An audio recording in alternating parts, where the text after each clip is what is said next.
mapa da ACT e nós vamos tentar dar um fechamento, assim, a gente vai tentar sistematizar as coisas que a gente já vem conversando em algumas aulas, que são aulas de aquecimento. Ao final, nós vamos abrir as vagas para formação ACT na prática clínica, a nossa turma 9 também, mas agora eu quero toda a sua atenção para que a gente comece a conversar de uma forma que o que a gente vai falar hoje possa fazer diferença em sua prática clínica. Meu objetivo com essa aula em especial é que ao final você tenha uma visão clara de como você pode utilizar a terapia de aceitação e compromisso, só que contextualizada para a realidade brasileira. E eu vou tentar fazer isso primeiro retomando algumas coisas que a gente fez. Quem já esteve com a gente nas aulas de aquecimento sabe que eu tentei deixar o mais claro possível que a terapia de aceitação e compromisso, ela tem uma razão de ser. Ou seja, ela tem pouco mais de 40 anos de desenvolvimento, sistematização, investigação e etc. Mas por que é que ela se tornou assim, um estouro no mundo? Por que é que tanta gente tem recomendado a ACT?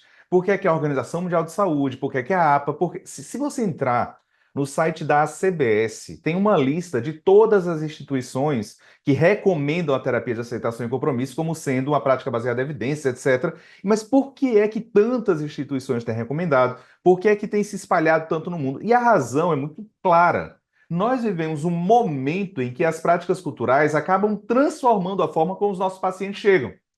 Então, nós vivemos em uma cultura que você pode chamar de um imperativo da felicidade, se você quiser. Ou seja, uma cultura que diz que uma boa vida é uma vida em que você tem um bem-estar. Uma boa vida é uma vida em que você se sente bem. E aqui são alguns exemplos de um Google que eu dei. Assim, eu joguei no Google e estava lá. Escola é lugar de ser feliz. Escolha um trabalho que você ama e você não vai ter que trabalhar um único dia da sua vida. Relacionamento é para você ser feliz de alguma forma. E aí você pode dizer assim, tá, Thiago, mas qual a lógica e por que que isso se torna um problema? Porque assim, honestamente, eu gosto de me sentir bem. Eu gosto de ter bons sentimentos. Aliás, se eu puder ter mais bons sentimentos, para mim tá ótimo.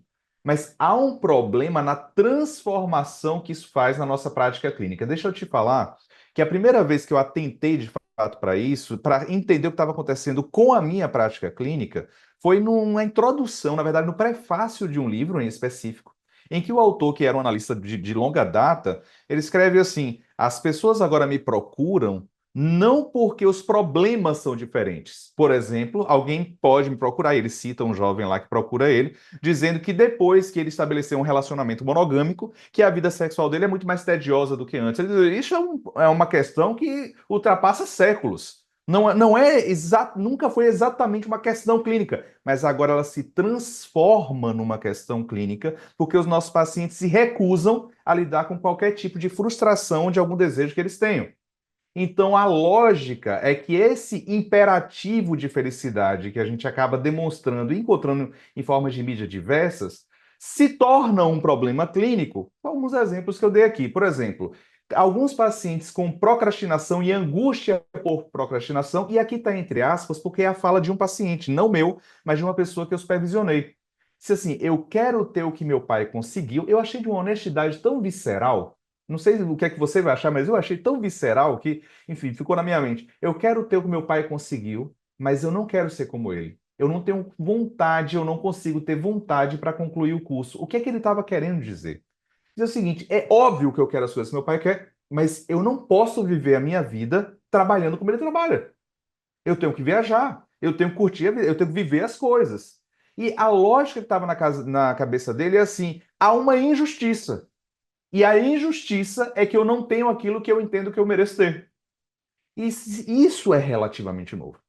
Sim, uma coisa que a ACT trabalha há muito tempo, e aqui eu estou retomando algumas coisas que a gente falou nas aulas de aquecimento, mas uma coisa que a ACT trabalha há muito tempo é que isso se transforma numa dor suja. Ou seja, eu me sinto ansioso porque eu não deveria estar sentindo ansiedade. Então, eu me sinto ansioso porque estou ansioso. Eu me sinto triste porque eu não deveria sentir tristeza. Eu não deveria me sentir assim. Então, todas as vezes que eu penso que eu posso voltar a sentir aquilo, eu me desespero. Se você que é clínico há um tempo, vai reconhecer isso fácil. Quando você se lembrar, por exemplo, daqueles pacientes que dizem assim: eu não termino esse relacionamento porque eu tenho medo de como eu vou me sentir sozinho. Eu não quero voltar a sentir o que eu sentia.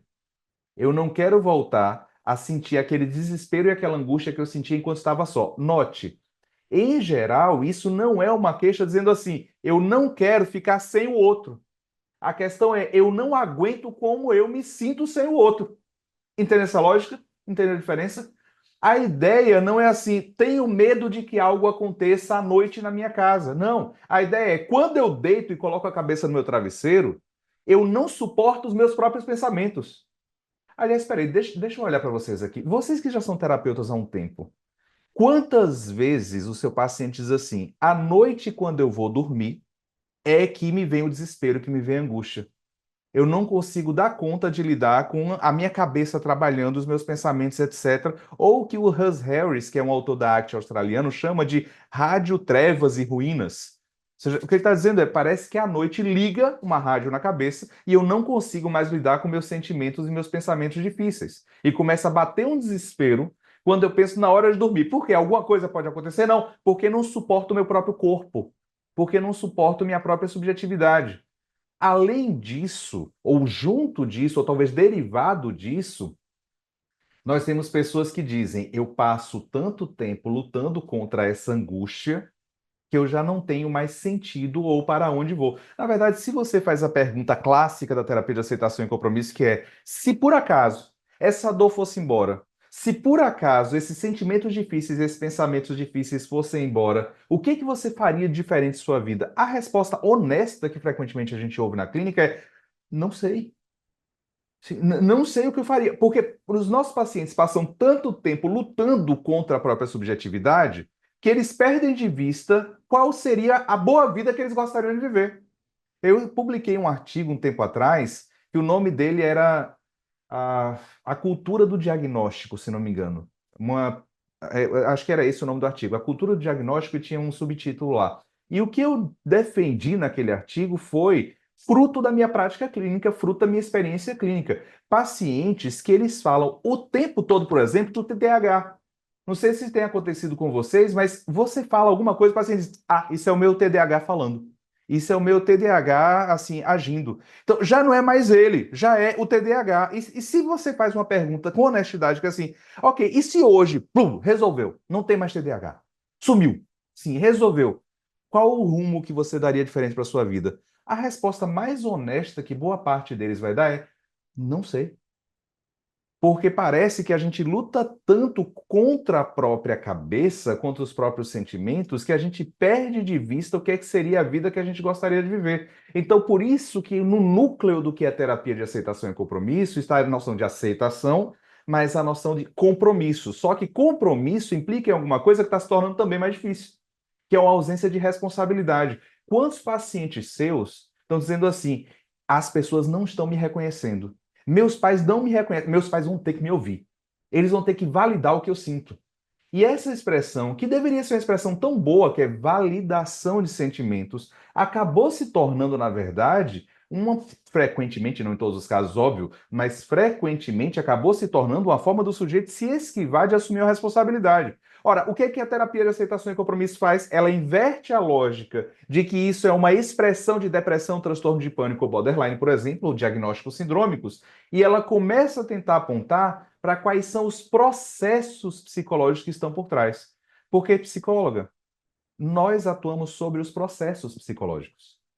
Se você me diz que alguém tem depressão ou que alguém tem transtorno de pânico, nós não atuamos sobre essa categoria, transtorno de pânico. Não existe ACT para transtorno de pânico. Existe ACT para uma pessoa que foi diagnosticada com transtorno de pânico. Não existe ACT para depressão. Existe ACT para uma pessoa que foi diagnosticada com depressão. Então, a transformação que ela faz, como uma terapia baseada em processos que ela é que a gente começa a investigar o que é evitação experiencial, como esse sujeito tem fusão cognitiva, como esse sujeito pode ter uma baixa clareza sobre valores. Então, o que nós tentamos de alguma forma promover, e até aqui nós fomos nas aulas de aquecimento, é flexibilidade psicológica. Eu não consigo enfatizar mais para vocês como é libertador para um psicólogo quando ele tem clareza sobre qual é o foco da sua intervenção, qual é o objetivo último da sua intervenção. E deixa eu olhar para você para falar isso. Olha só, quando você atende um paciente e você está com ele há alguns meses, se você não tem clareza que o objetivo da sua intervenção é flexibilidade psicológica, há uma probabilidade alta que frequentemente você não saiba se você está ajudando ou atrapalhando. Porque os problemas, eles vão acontecendo e mudando ao longo do tempo. Estou lidando aqui em 333 psicólogos aqui comigo. Vamos lá. 333 pessoas que lidam com pessoas, ou então que estão estudando para lidar com pessoas. Quantas vezes um paciente já te procurou dizendo assim, eu tenho um transtorno de pânico? Só que depois de 3 semanas, e eu estou sendo, olha cá, eu estou dizendo 3 semanas, depois de 3 semanas, não tem mais ataque de pânico. E o sujeito continua na terapia. Peraí, mas não tem mais ataque de pânico. Não tem nem os critérios mais diagnósticos para a gente chamar de transtorno de pânico. Mas continua na terapia. Qual é o nosso foco aqui? Porque se o seu foco, atente bem para o que eu estou dizendo, é, por exemplo, resolver os problemas da vida do paciente, duas coisas vão acontecer. Um, você sempre vai ter uma sensação de fracasso, porque obviamente você não vai resolver os problemas da vida do seu paciente. Aliás, você tem problemas, assim como o seu paciente. E dois, a terapia pode se tornar infinita. Sabe aquelas pessoas que utilizam a terapia agora como uma muleta, que fica o tempo todo lá? Porque não há clareza na cabeça da psicóloga ou do psicólogo de qual é o foco dela. Então, qual é o nosso foco de intervenção? E aqui acaba o conteúdo que a gente trabalhou nas aulas passadas, flexibilidade psicológica, que, em linhas gerais, nós podemos chamar flexibilidade psicológica de aceitação das marcas subjetivas. Tiago, por que você está chamando de marcas subjetivas? Porque eu estou falando daquilo que a nossa história subjetiva individual nos legou. Ou seja, a minha culpa, os meus sentimentos, os meus pensamentos difíceis são frutos da minha história.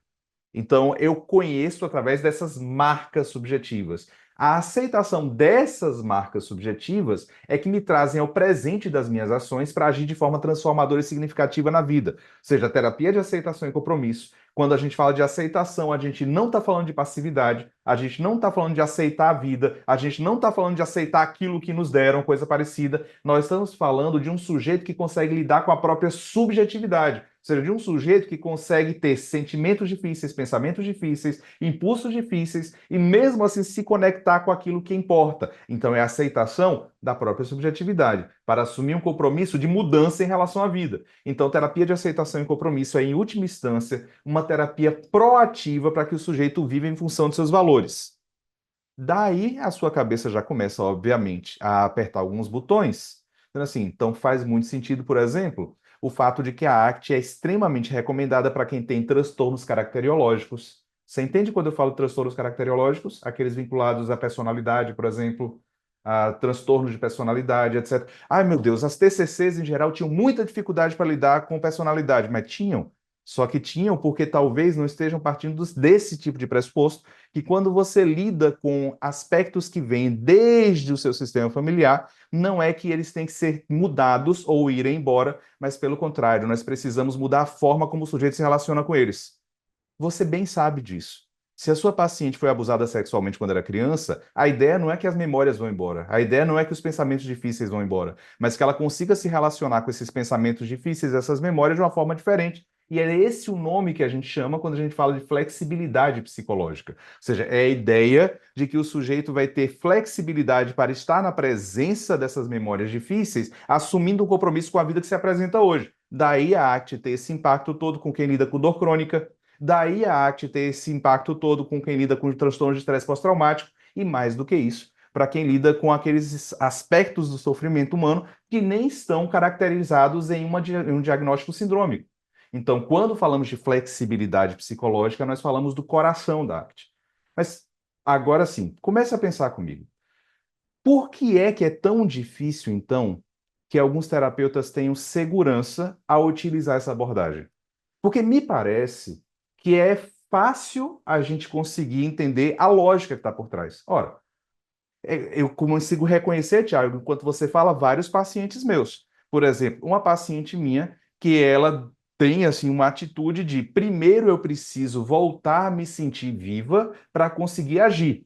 Ou seja, pela perspectiva da ACT, isso é uma fuga da própria experiência que paralisa. Então, pelo contrário, eu tenho que, de alguma forma, ajudar essa paciente a acolher a presença de sentimentos difíceis e se engajar na vida. Ok, a lógica está aqui. Mas por que é difícil colocar isso em prática? Por que é difícil a gente colocar a nossa clínica para ajudar dessa forma? Eu entendo que há uma dicotomia que, infelizmente, está na formação dos terapeutas entre informação e experiência. E aqui eu preciso muito de sua atenção. Me parece que essa dicotomia é parte do que tem atrapalhado de forma muito significativa o nosso desenvolvimento enquanto terapeutas, a gente ter clareza e segurança na nossa prática. Para falar sobre isso, eu não vou falar teórico, eu vou falar sobre minha experiência. Eu hoje tenho um pouco mais de 20 anos de prática clínica, como supervisor, como professor e etc. Mas toda história tem um começo. A minha história também tem um começo. E nesse começo, eu escolhi trazer para vocês como um breve relato de uma paciente que foi uma das minhas primeiras pacientes. Ela era uma médica de mais ou menos 45 anos. Quando ela procura terapia, ela tem uma queixa vinculada a ter muito pouca autoestima. Ela tinha um humor triste que estava muito estável até, tinha um sentimento de vazio constante, irritabilidade, pouca motivação para o trabalho. Veja, ela continuava trabalhando. Ela era uma médica que trabalhava assim com uma clínica muito específica, que eu não preciso dizer qual que é, e ela fazia essa clínica até com certa regularidade. Então ela trabalhava quase, acho que 4, 5, 6 talvez, turnos ao longo da semana. Então, ela trabalhava, mas ela tinha pouquíssima motivação para o trabalho, tinha sentimentos de invalidação constante, tinha crises de ansiedade que não chegavam, por exemplo, a fazer com que ela parasse o trabalho, mas que frequentemente fazia com que ela desmarcasse pacientes. Então, ela tinha algumas crises de ansiedade e ela chega com a queixa dizendo assim: olha, Thiago, o que eu quero é crescer na minha profissão, porque eu quero ser respeitada. Já tem tanto tempo que eu estou nessa prática e tem tanto médico novinho aí que está se destacando mais do que eu, e eu não consigo ter motivação para poder eu conseguir ir para frente. Aliás, eu acho que eu não acredito em mim, tenho uma baixa autoestima. Então, eu estou procurando terapia porque eu quero crescer na profissão, ser respeitado não só pelos meus colegas, mas pelos meus familiares também, pelas minhas amigas. E outra coisa, eu tenho que dar limite para minha família. Aí ela começa, e ela fala muito. Vamos lá, e eu tenho que dar limite para minha família. Porque, deixa eu te dizer, Thiago. Minha família sabe que, como eu estou precisando crescer na minha profissão, eu estou começando uma pós. E essa pós tem aula frequentemente dia de sábado. Só que dia de sábado vai meu marido e meus filhos para o motoclube. E aí eles dizem: você não vai com a gente? E eu começo a brigar com todo mundo, a gritar com todo mundo dentro de casa, porque eles querem que eu vá para eles para uma viagem no motoclube. O motoclube da família, não da família, mas que a família participava, fazia viagens em finais de semana, assim, para algumas cidadezinhas próximas, com algumas paisagens, etc. E aí ela fica extremamente irritada porque essa família, ao invés de ajudá-la, ao invés de validar o esforço dela, começa a chamar ela para ir para esse motoclube. Ao mesmo tempo, quando eles vão para o motoclube e ela decide ficar em casa no final de semana, ela se culpa por dormir durante o dia, por não ter vontade de trabalhar. E ela está achando que isso pode ser alguma medicação específica e ela tenta consertar isso que está quebrado. A queixa dela está clara, eu acho, para todo mundo. Ela procura terapia porque ela quer ter mais autoestima, porque ela quer ter mais vontade de trabalhar, porque quer ter assim mais desempenho para dar limite às pessoas. E o que foi que eu fiz? Eu era um terapeuta de acho que 25 anos de idade, mais ou menos, devia ter 24 a 25 anos. Eu lia e lia muito. Eu saí da minha graduação assim com muita informação, acredite, muita. Assim, hoje eu gosto de ler, mas eu acho que eu leio assim, 25% menos do que eu lia na minha época de graduação. Na minha época de graduação eu me dedicava inteiramente para a faculdade, então eu não trabalhava, assim, era o tempo todo na faculdade. Eu li muito. Então eu saí da graduação, tudo na cabeça. Estratégia da terapia analítica comportamental, estratégia do David Barlow lá, da ACT, inclusive eu tinha as metáforas da ACT que eu queria aplicar e etc. E eu comecei a utilizar as estratégias clássicas de intervenção psicoterápica que estavam funcionando. De certa forma, estavam. Ela diz agora que ela está começando a gostar mais dela mesma, que ela está dando limite para os filhos, ela me dá exemplo dos limites que ela está dando. Ela consegue agora se impor mais no trabalho e ela começa a se colocar no lugar de uma médica sênior, porque ela já não é mais novinha no trabalho, etc. Mas, ao mesmo tempo, o que acontece? Eu sentia que ela dizia para mim que estava avançando, e de fato tinha alguns avanços, mas ela continuava com o humor rebaixado e ela tinha uma sensação constante de que tem alguma coisa faltando. Ela começa a se sentir um peixe fora d'água no trabalho. Tenta bem para mim, veja só. Tinha uma redução de alguma ansiedade? Tinha. Tinha uma melhora de sentimento de autoestima? Tinha. Mas alguma coisa estava fora do lugar. Ela continuava com esse humor rebaixado e etc. O que é que eu, assim, terapeuta jovenzinho, assim, inexperiente, não estava conseguindo dar conta? Eu não conseguia abrir espaço para que a gente ouvisse os sentimentos dela. Veja, enquanto ela estava me dizendo assim, eu quero sentir mais desejo de trabalhar, eu não quero mais sentir essa ansiedade, ela estava em evitação experiencial. Qual é o movimento um pouco diferente, que a gente chama de aceitação? Bom, vamos tentar ouvir as nossas emoções.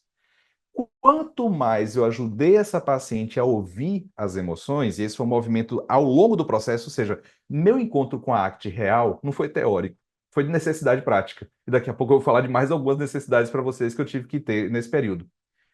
Ela começava a dizer assim: sim, mas eu não posso não querer trabalhar. Opa, opa, opa. Olha a frase: eu não posso não querer. Lembra que eu falei do suja? Que é, eu tô ansioso porque eu não deveria estar ansioso, eu tô triste porque eu não deveria estar triste? Essa é assim, eu não quero não querer. E eu quero querer outra coisa. Você já ouviu algum paciente seu dizer assim, eu não gostaria de gostar daquela pessoa? Eu não gostaria de querer continuar num relacionamento com essa pessoa? É mais ou menos a mesma lógica, só que aqui ela estava falando do trabalho. Ou isso começa a acender uma luz quando a lógica da arte começa a fazer sentido para mim. Então veja, se agora a gente puder parar de brigar um pouco, e a gente começar a pensar assim, o que é que esses sentimentos dizem? Por que que você sente tanta raiva quando seu marido e seus filhos te chamam para ir para o motoclube? Depois de um tempo, aí ela consegue dizer, porque eu quero ir. A minha raiva é que eu não queria querer. É que eu deveria querer ser uma excelente médica. Qual é a luta que a gente chega a um certo ponto? É que quanto mais ela ouvia as emoções, mais ela percebia que ela era uma médica que não gostava de medicina. Olha o quanto que é difícil, assim, a gente verbalizar um negócio desse. Alguém que fez toda uma graduação em medicina, alguém que trabalha com isso, etc. E ela chega ao ponto de dizer: o que é que os meus sentimentos estão falando? Estão falando que eu queria ir para o motoclube. E eu, assim, posso até gostar da clínica, de conversar com os pacientes, mas eu não gosto de estudar mais medicina. Essa é uma lógica completamente invertida. Que assim, a terapia não serve para fortalecer a luta dela contra a subjetividade, mas a dar um significado para essa luta. Entendeu a variação? Então eu quero um terapeuta que assim, cheio de informação na cabeça. Então, ativação comportamental, já que está com o humor mais triste, agora vamos colocar ela para agir, para poder se engajar nesse trabalho, porque é tudo que ela quer. Todas as técnicas que a gente aprende, um bocado. E eu não conseguia perceber que eu estava dentro da mesma lógica que ela, que é uma lógica de eu tenho que querer isso. A lógica é essa aqui. E não de aceitação da própria subjetividade para ter mais clareza sobre o que é valoroso para mim e o que não é valoroso para mim. Entende essa lógica? Aí eu comecei a entrar no parafuso, porque assim, eu tinha muita informação, mas eu via que a experiência clínica me desafiava. E eu pensava, bom, então as pessoas que têm esse feeling clínico, que talvez eu não tenha, talvez estejam indo melhor. Não, a verdade é que esse não é um fenômeno de quem só tem informação e não tem experiência. Mas pelo contrário, eu comecei a conversar com outros terapeutas que me diziam assim: eu consigo ter vínculo. Então, o vínculo com a paciente se torna forte. A paciente relata que gosta das minhas sessões, ela se sente acolhida, se sente compreendida. Você já conversou com algum terapeuta assim? Rapaz, eu tenho um vínculo fácil com as pacientes. E aí, quando elas saem da sessão, elas até saem melhores. Só que o que acontece é que em algumas sessões tem avanço, mas em outras a terapia parece não andar. E a terapeuta que tem assim o feeling clínico, a experiência, se sente uma farsa porque não consegue explicar exatamente o que é que está acontecendo. Isso parte dessa dicotomia que a gente faz entre informação e experiência. Como se ou a gente vai estudar as técnicas, os protocolos e etc., ou a gente vai fazer uma clínica que ouve o sujeito, que coloca o sujeito assim como sendo o caso a ser investigado. E isso, sim, eu não sei vocês, mas me dá uma vergonha falar sobre isso hoje. Sabe por que me dá vergonha? Porque eu estou narrando para vocês o meu problema há 20 anos atrás. Se é há 20 anos atrás, por que que a gente não avançou nisso? Por que que a formação de terapeutas continua lidando com os mesmos problemas que eu lidei há 20 anos atrás? Se você conversa com alguém que fez a faculdade de psicologia, assim, você sente que que a faculdade te preparou para ser um clínico, etc., Aí, 95% das pessoas vão dizer assim: não, não sinto. Por que é que a gente não avançou nisso? Será que a questão é que tem uma impossibilidade? Ou é porque a gente ainda não se deu conta de que a formação de terapeutas ela não pode ter uma ênfase na teoria desvinculada da prática? Como se fosse assim. E aí, deixa eu abrir um parênteses aqui, porque eu sei que eu estou falando com gente. Por que que eu sei que eu estou falando com gente que já fez muitos cursos? Porque a gente sempre faz pesquisas da galera que entra nos nossos cursos, na pós-graduação, na formação, etc. A gente sempre faz pesquisas. E, em geral, o perfil da psicóloga e do psicólogo brasileiro é assim: eu já fiz uma, duas especializações, eu já fiz três, quatro cursos, ou seja, é muito conhecimento. Se a gente parar, nós temos agora 439 pessoas aqui nessa sala. Se a gente fizesse um survey e a gente perguntasse assim: e aí, você tem algum curso além da graduação? Eu arrisco dizer que a maioria de vocês ia dar um show aqui. Ia dizer: eu já fiz uma formação em neurociência, uma formação em psicologia do desenvolvimento, uma formação em não sei o que, blá, blá, blá, um curso, uma especialização. Só que no final, a sensação é: eu entrei numa especialização, eu entrei numa formação para poder aprender clínica e eu vi um bocado de teoria desvinculada da prática. Então, a realidade dessa formação de terapeuta do Brasil ainda é uma ênfase na teoria desvinculada da prática clínica. Ou então, o contrário, que é uma ênfase na prática, mas sem sistematização. Que é assim, não, então você vai aprender um protocolo, você vai aprender esse protocolo de intervenção aqui, mas não a sistematização de um modelo que acomoda não só a realidade do paciente específico, mas também o seu estilo terapêutico. Então, a gente tem na formação de terapeutas brasileiros, infelizmente, uma ênfase na teoria desvinculada da prática, ou então uma ênfase na prática, mas sem uma sistematização de modelo que te dê liberdade para que você consiga utilizar seu estilo terapêutico. Só que já basta disso, né? Por que que eu estou falando que já basta? Porque eu sei, e quando eu converso com as nossas alunas, com os nossos alunos, eu sei que, em parte, não é culpa dos profissionais de psicologia, mas da formação. Só que depois dessa aula que a gente vai ter hoje, você continua não tendo culpa, mas tu tem uma responsabilidade. E deixa eu te abrir os olhos, porque quando a gente decide que a gente vai ajudar pessoas, e principalmente pessoas em sofrimento, a gente tem uma responsabilidade de avançar. Nas aulas anteriores, eu trouxe para vocês o que já deveria ser de conhecimento comum, que o Brasil é talvez o país que tem mais diagnóstico de transtorno de ansiedade, um dos países que mais tem diagnóstico de depressão. Nós temos um país que precisa de profissionais de psicologia que saibam o que estão fazendo, que tenham clareza, que tenham segurança. E assim, a minha expectativa é que ao final dessa aula, se você continuando comigo na formação ou não, que o que você aprender comigo hoje, que você aplique. Porque tem gente que precisa de psicólogo que sabe o que está fazendo. E se você é como eu, quando alguém da sua família, agora eu vou puxar claro para sua família, né? Quando alguém da sua família está precisando de psicólogo, você tem uma dificuldade retada de saber para quem encaminhar. Sim ou não? Você já tem um bocado de psicólogo aqui. Agora, não pense no vizinho, não. Pensa na sua família. Se você precisar encaminhar para uma irmã sua, para um parente muito próximo seu, provavelmente você vai ter uma dificuldade incrível de encaminhar para psicólogo. Aí a gente tem o paradoxo. Qual é o paradoxo? Ah, mas peraí, tá faltando mercado de trabalho para psicólogo. Eu não estou conseguindo captar cliente. Quanta gente dizendo assim, eu tenho dificuldade para captar cliente. Tá, mas agora se coloca na posição de quem encaminha. Você querendo encaminhar para a pessoa da sua família, você tem a dificuldade de achar. E as pessoas que você sabe que têm uma autoridade para poder agir na prática clínica estão com clínica cheia. Então tem um paradoxo. A gente tem um mercado aberto, a gente tem gente que diz assim, não tenho paciente, mas na hora que você quer encaminhar, você sabe que é difícil. Porque talvez falte o ponto que, assim, nós temos uma responsabilidade a partir daquilo que a gente aprende. A gente tem que avançar na prática clínica. Quando a gente pensa dentro, assim, do nosso consultório, às vezes a gente localiza como se fosse uma pessoa só. Mas veja, eu estou falando aqui para 450 agora psicólogas.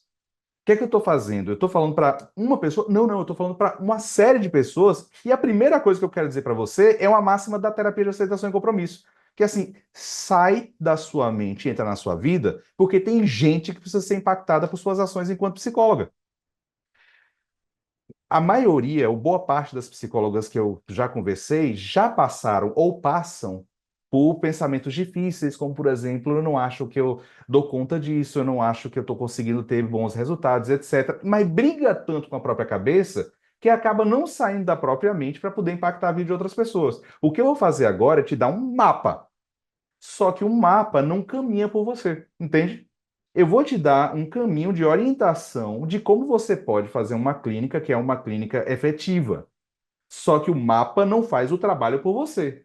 O mapa não é uma receita de bolo, mas o mapa vai te orientar como que você pode seguir em frente para ajudar pessoas que precisam.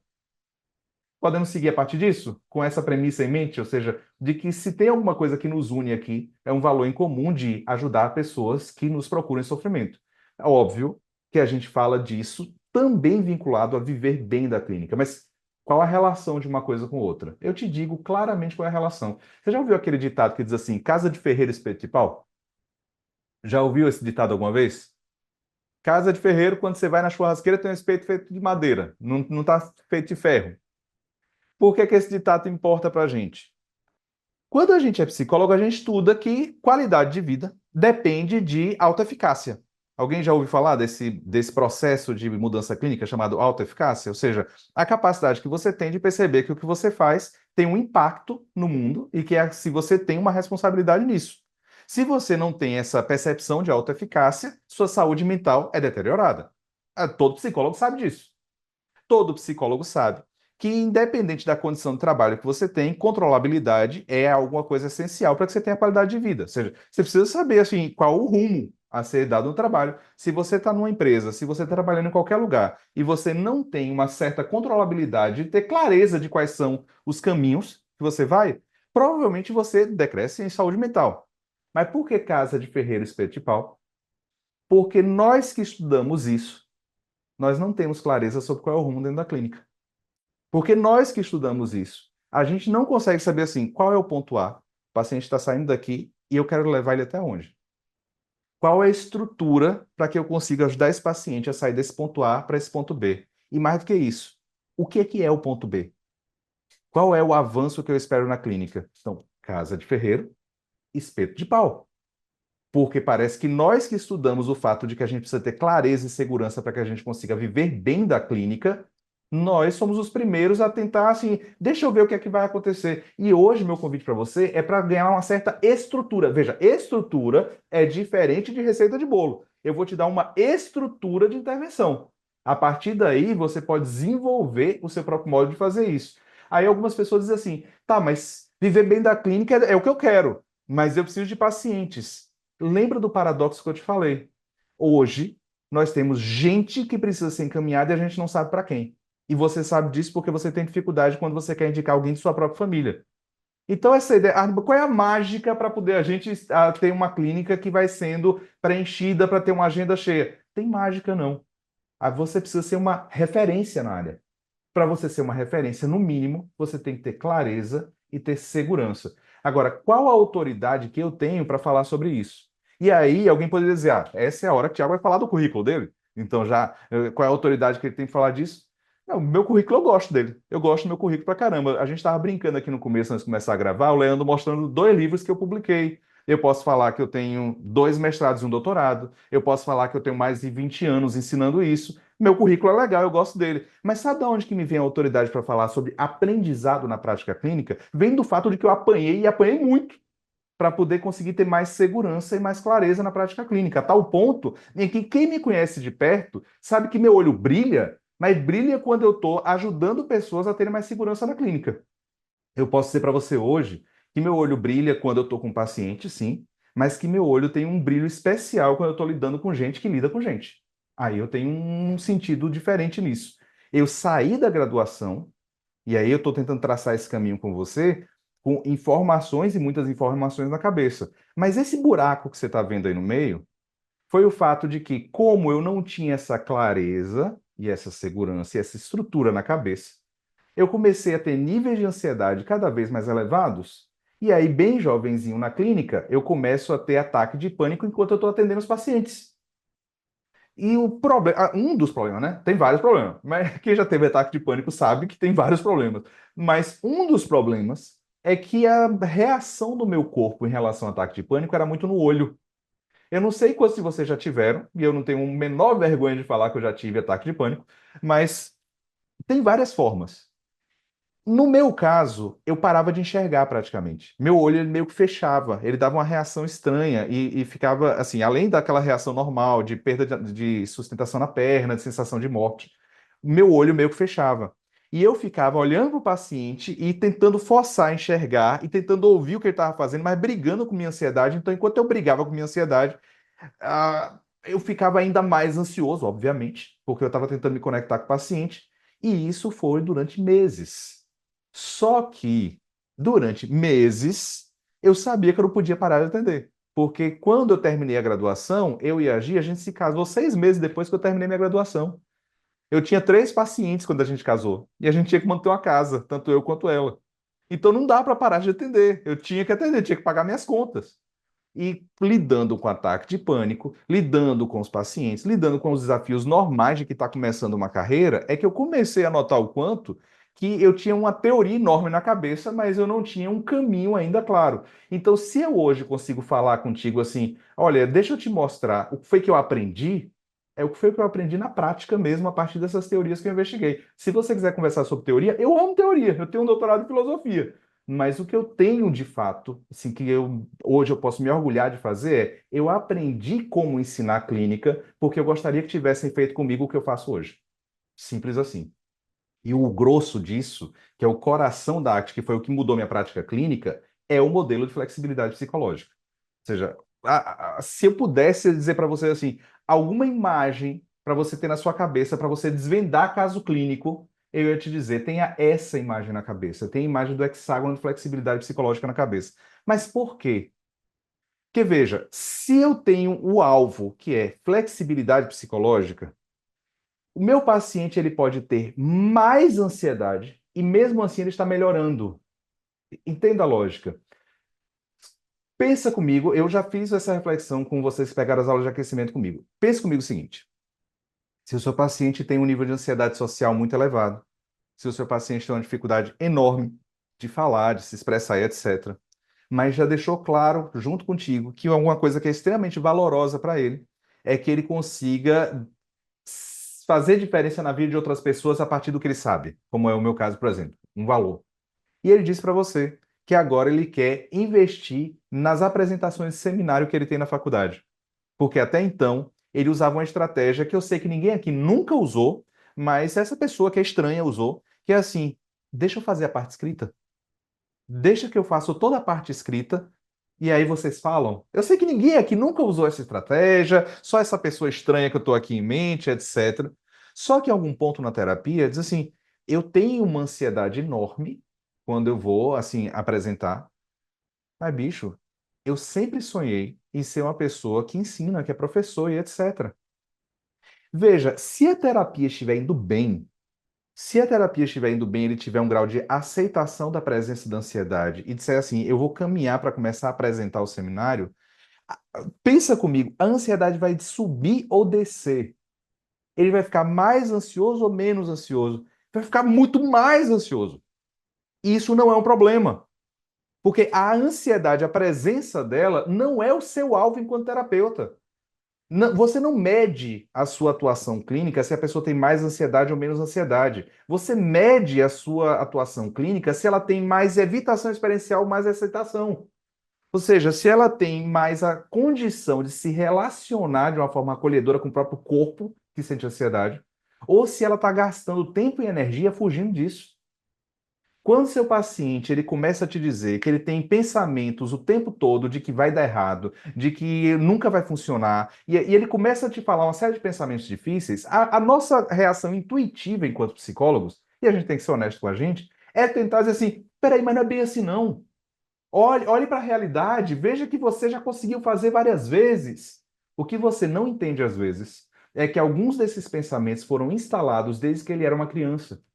O que você não entende às vezes é que não importa a quantidade de evidências que possam acontecer ao longo do caminho de que ele é uma pessoa que consegue fazer bem as coisas, consegue emplacar, mas a cabeça dele vai continuar trazendo esses pensamentos frequentemente. Porque o seu alvo, terapeuta, não é que o pensamento mude, mas que o sujeito mude a forma como ele se relaciona com esses pensamentos. O seu alvo é que antes ele tinha fusão cognitiva, ou seja, antes ele estava tão colado com esses pensamentos que ele via o mundo através desses pensamentos. Ou seja, que ele via tudo o que acontecia na realidade como se os pensamentos fossem óculos, iguais a esses aqui meus. Ó. E a sua ideia não é que os óculos deixem de existir, mas que ele consiga estar na presença dos pensamentos e reconhecer eles como o que eles são. E o que é que eles são? São pensamentos. Veja, Skinner, na década de 50, ele disse assim: pensamentos, não, palavras não quebram ossos. E é verdade, palavras não quebram ossos. Mas a forma como você se relaciona com seus pensamentos pode produzir uma vida mais ampla ou uma vida mais restrita. Então, seu foco, terapeuta, não é que os pensamentos feios deixem de acontecer, é que ele possa notar os pensamentos e, mesmo assim, ter clareza do que importa viver. Ou seja, quando a gente fala de motivação, o paciente às vezes traz assim: ah, então, mas eu queria ter motivação. Eu queria acordar com vontade de ir para o trabalho. Eu queria acordar com vontade de ir para a faculdade. Aí o terapeuta ele começa a trabalhar. Não, então, você tem que gostar do que faz. Porque quem ama o que faz não trabalha. Um dia tem motivação. 455 psicólogos aqui. Já aconteceu esse mês? De você acordar sem a menor vontade de trabalhar ou não? Sim ou não? Já aconteceu. Conta nos dedos aí. A gente está no começo do mês ainda. Quantas vezes você já acordou sem a menor vontade de atender aqueles pacientes e você foi? E olha o que é mais interessante. Você pode não ter a vontade e atender o seu paciente pode ser um ato de amor. Entende essa lógica? Ou seja, você pode não sentir vontade, mas ter um compromisso valoroso, que é um compromisso amoroso, de amor àquelas pessoas que te procuram mesmo.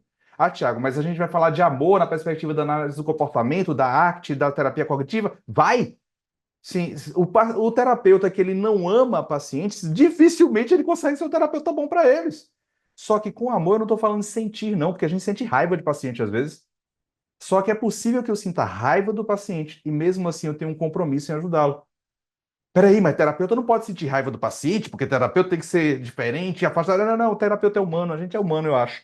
Eu acho que a maioria de nós, pelo menos, é humano. E aí a gente sente raiva, sim.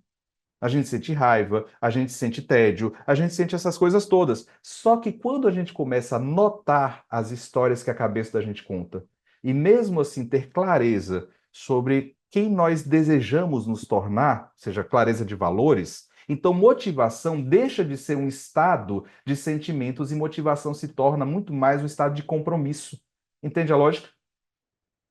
Então, o que nós estamos dizendo com flexibilidade é aceitação e desfusão cognitiva aumenta o espaço para que eu tenha clareza sobre valores e que eu consiga me comprometer com eles. Só que tem uma coluna do meio aqui. A coluna do meio é a âncora do que você vai fazer. Porque veja, enquanto do lado esquerdo do hexágono tem aceitação e desfusão, do lado direito tem valores e compromisso com valores, no meio tem assim, contato com o momento presente e self-observador. Sabe por quê? Porque quanto mais você luta contra a sua própria subjetividade, menos contato com o que importa no momento presente você tem. Eu estou falando com vocês aqui há aproximadamente 40 minutos. Eu vou tirar aquele tempinho inicial que a gente teve. Quantas vezes a sua mente já viajou para outros lugares? Quantas vezes você já não estava mais aqui comigo? E olha só, se você está aqui, você se interessa pelo que a gente está conversando. Mas quantas vezes, mesmo se interessando pelo que a gente está conversando, sua cabeça te levou para lugares muito estranhos? E a questão não é que a gente precisa se colar no momento presente o tempo todo, não é isso não. É que a gente desenvolve essa gentileza para ir e vir. Isso é contato com o momento presente. É a capacidade que a gente tem de ajudar o paciente a notar a divagação mental, porque ela existe, ela vai acontecer, mas ter gentis retornos. E se você baixar um pouquinho mais ainda na imagem, e eu mandei propositadamente um PDF antes para que você tenha algumas imagens aí. Se você baixar um pouquinho nessa coluna do meio, aí tem um self-observador. Mas, Thiago, assim, por que você está dizendo que esse self-observador é uma âncora? É uma âncora porque o que você vai fazer na terapia frequentemente é você está notando o que é que está acontecendo aqui entre a gente? Você está notando que eu estava falando, mas seu olho estava virando? Você estava com a cabeça para outro lugar? Você se percebe? Ou seja, você tem esse self que se observa? Porque frequentemente o seu paciente tem um self conceitual. Ou seja, o que é um self conceitual? É um conceito que eu tenho de mim. Assim, eu sou isso, eu sou aquilo, eu sou inadequada, eu sou improdutivo, eu sou qualquer coisa dessa. E o que a arte faz? Muda esse self, né? Para que o sujeito agora goste de si? Não. Tem dia que eu acordo que eu gosto de mim, tem dia que eu acordo que eu não gosto nada de mim. Assim, talvez eu seja uma pessoa estranha e vocês sejam todas as pessoas normais do mundo. Mas, assim, eu às vezes olho para o espelho e até gosto do que eu estou vendo, mas às vezes eu olho para o espelho e não gosto. Simples assim. Eu tenho conceitos sobre mim que eu gosto e conceitos sobre mim que eu não gosto. E às vezes a gente tenta fazer com que o paciente tenha autoestima, que o paciente goste de si. Deixa eu te falar isso, abrindo esse parentezinho aqui. A luta pela autoestima é frequentemente parte do problema, não da solução. Seu paciente que diz assim, mas eu preciso gostar de mim para depois eu conseguir cuidar de mim, é alguém que está confundindo sentimento com compromisso com valores. Entendeu a lógica? Não, mas primeiro eu preciso gostar de mim, para depois que eu gostar de mim eu conseguir fazer uma coisa. Não. Frequentemente você não gosta de você, mas você pode ter um compromisso de valor com o autocuidado. E esse compromisso de valor com o autocuidado envolve, inclusive, não gostar do seu próprio corpo. Pessoas que lidam com transtornos que envolvem corpo, que envolvem compulsão alimentar e etc., frequentemente caem nessa armadilha. A ideia é que você tem que, assim, se sentir bem com seu corpo. Não, você tem que amar seu corpo, é diferente. Eventualmente você vai sentir raiva. E mesmo assim você pode ter um compromisso com o seu próprio corpo. Ou seja, o que a ACT faz é tentar tirar essa ideia desse imperativo da felicidade estranho, que diz assim: você precisa se sentir bem, você precisa gostar do seu corpo, você precisa ter só pensamentos bons e etc. E ela volta para aquilo que é humano. E o que é humano é pessoas sofrem. Ponto. Não é pessoas sofrem, então eu tenho que resolver. Pessoas sofrem. Ponto. Mas se esse sofrimento vai estar em um caminho que é significativo ou não, aí a conversa é outra. Porque às vezes há dores que não têm sentido, mas há dores que fazem parte de um caminho que tem sentido. E o nosso trabalho, então, é desenvolver isso que se chama de flexibilidade psicológica, que, grosso modo, você pode investigar isso de diversas formas, mas o que é que eu estou deixando de perceber ao meu redor enquanto eu penso no que deveria fazer no futuro? O que é que eu estou deixando passar? Como é que eu vou ouvir as emoções? Qual é o preço de não ouvir as minhas emoções? Tem várias perguntas que você pode fazer, mas eu vou simplificar para você. Eu não vou nem passar todas essas perguntas contigo. Simplificando, a gente tenta de alguma forma fazer um vínculo entre as emoções e os valores. Atenta bem para isso aqui. Seu paciente frequentemente te procura porque ele não suporta mais a ansiedade que tem, porque ele não suporta mais a tristeza que tem, porque ele não suporta mais aquelas emoções, e aí ele vai procurar um psicólogo, porque o psicólogo tem que ajudar ele a se livrar dessas emoções, etc. Qual é nosso trabalho? Nosso trabalho inicial é ajudar esse paciente a conseguir ouvir as próprias emoções. Mas quando o paciente ouve as emoções, essas emoções falam no mínimo três coisas. Falam sobre a vida, sobre o corpo e sobre a história, no mínimo. Daqui a pouco eu vou falar da quarta coisa que as emoções falam. Mas, primeiro, o que é que as emoções dizem sobre a vida importa. Porque seu paciente pode dizer assim, não, porque assim, na hora de dormir eu tenho esse desespero, vi essa agonia, isso é TDAH, o TDAH que está me fazendo ficar assim. Porque aí de noite minha cabeça não para e eu fico tentando assim dormir, não consigo e etc. E aí quando você vai olhando para a vida da pessoa, ela passa da hora que ela acorda até a hora de dormir conectada. Aí vem celular, vem computador. Então, a cabeça dela está ligada o tempo todo nessas coisas. Não tem higiene do sono, não tem nada disso. Mais do que isso. E aí, não é para nenhum de nós nos identificarmos com isso, porque, claro, psicólogos são pessoas mais elevadas. Mas essa pessoa, ela sente um nível de ansiedade grande, uma hiperconexão grande, e ela é mãe de dois filhos. Ela é, assim, tem uma pós-graduação em curso que ela está fazendo. Ela também, assim, atende clinicamente durante o dia todo, mas além de atender clinicamente, ela também está estudando para um mestrado, porque ela está fazendo a pós-graduação, mas além da pós-graduação, ela também quer ter um tipo de mestrado. Então, ela está se preparando para o mestrado, pegando uma disciplina como ouvinte. E aí ela tem uma faixa de trabalho, assim, de mais ou menos 14 horas diárias. E ao final, a queixa dela é que ela diz assim, talvez eu precise se tomar algum remédio. Estou conectada o tempo todo e não consigo descansar à noite. Opa, peraí. Sim, se você parar de brigar com as emoções e começar a ouvir as emoções, elas te contam sobre sua vida. Mais do que isso, elas te contam sobre seu corpo.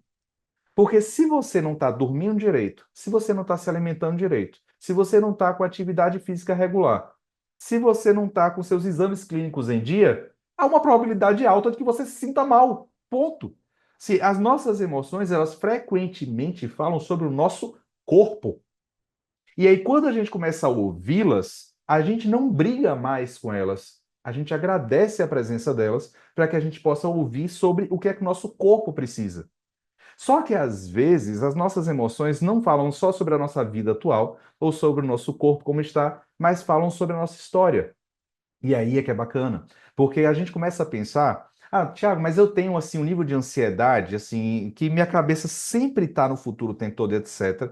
E quando eu olho para minha história, agora sim, ouvindo essas emoções, ouvindo essa ansiedade, eu percebo o quanto que na minha casa não tinha controle de nada. Assim, era uma instabilidade total. Eu mudei de casa 13 vezes ao longo da minha infância barra adolescência. Então estava sempre nessa instabilidade de mudança. Quando a gente começa a ouvir o que as nossas emoções contam sobre a nossa história, a gente luta menos com as emoções e a gente começa a ressignificar mais o presente. Só que além desses três, as nossas emoções também nos contam sobre os nossos valores. E esse é o espaço preferencial da terapia. Porque aquela paciente de 45 anos que eu falei para vocês do começo, ela tem raiva quando o filho e o esposo chamam para poder ela ir para o motoclube. Mas por que que ela tem raiva? Ela tem raiva. Porque se você parar para perguntar o que é que dá sentido para ela é a conexão com essa família. E quando eles convidam agora, era exatamente o que ela gostaria de fazer e ela tem raiva porque ela entende que ela deveria querer uma outra coisa. Ou seja, os nossos valores, eles são, em parte, apreendidos a partir do nosso exame de como as nossas emoções estão. Só que a gente só consegue fazer isso quando a gente para de lutar com elas. Questão central para nós que somos terapeutas é que flexibilidade psicológica é, de fato, a diferença que a gente pode fazer, só que agora tem também para mim. Quando a gente consegue exercer flexibilidade psicológica. Porque, veja, a gente está lidando com pessoas na clínica que são sujeitos que não conseguem lidar com a própria subjetividade. Agora o quebra-cabeça começa a se montar. Só que a gente tem terapeutas que não conseguem lidar com a própria subjetividade. Vocês conseguem entender o que eu estou dizendo? Sim, coloca no chat se faz sentido para você que eventualmente, ou infelizmente, às vezes frequentemente, é difícil para você, enquanto terapeuta, lidar com sua própria subjetividade na prática clínica.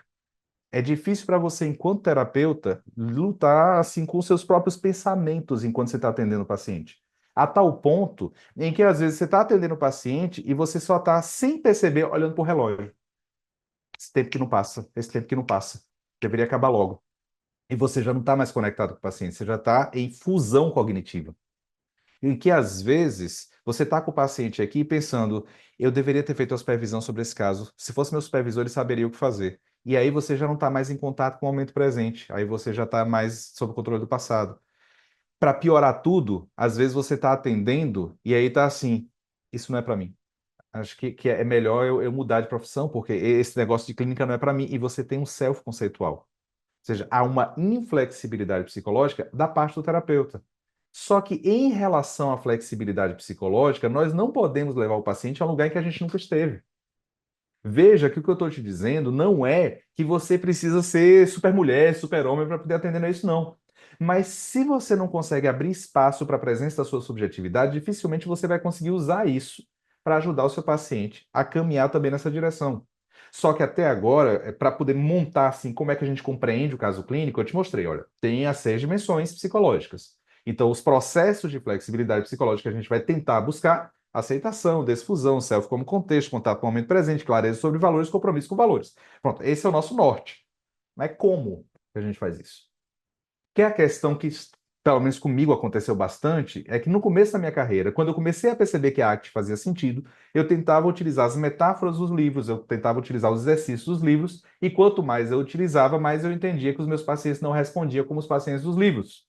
Ou seja, eu aplicava direitinho, sou estudioso, eu aplicava direitinho o negócio, e os pacientes reagiam de uma forma muito diferente.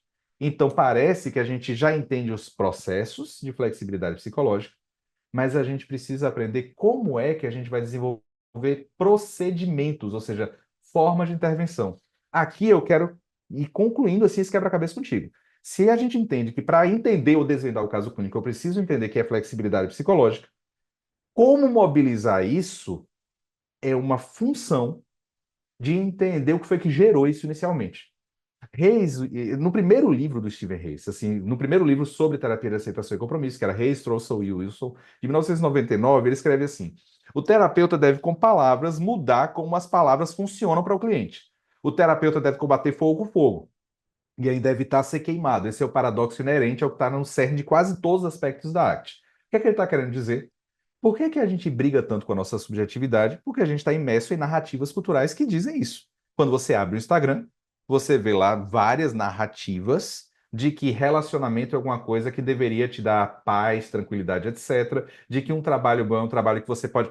Eu ouvi uma dessas, assim, um sujeito divulgando o curso na internet, dizendo: Eu tenho uma máquina de imprimir dinheiro na minha mão. Aí ele levanta o notebook dele. E a ideia é essa: é que assim, um bom trabalho é aquele em que eu posso estar à beira da praia imprimindo dinheiro com o meu notebook. Só que essas narrativas culturais, elas vão transformando a maneira como as pessoas lidam com a própria vida e com a própria subjetividade. Sua função enquanto terapeuta é utilizar também narrativas, é fogo contra fogo. Mas utilizar essas narrativas para mudar a forma como as pessoas se relacionam com a própria subjetividade. Então, voltando aqui, o que nós vamos fazer, agora o que eu vou mostrar para vocês é como transformar a história de vida em mudança. Ou seja, as narrativas funcionais são uma estratégia para mobilizar a flexibilidade psicológica através da história de vida do seu paciente.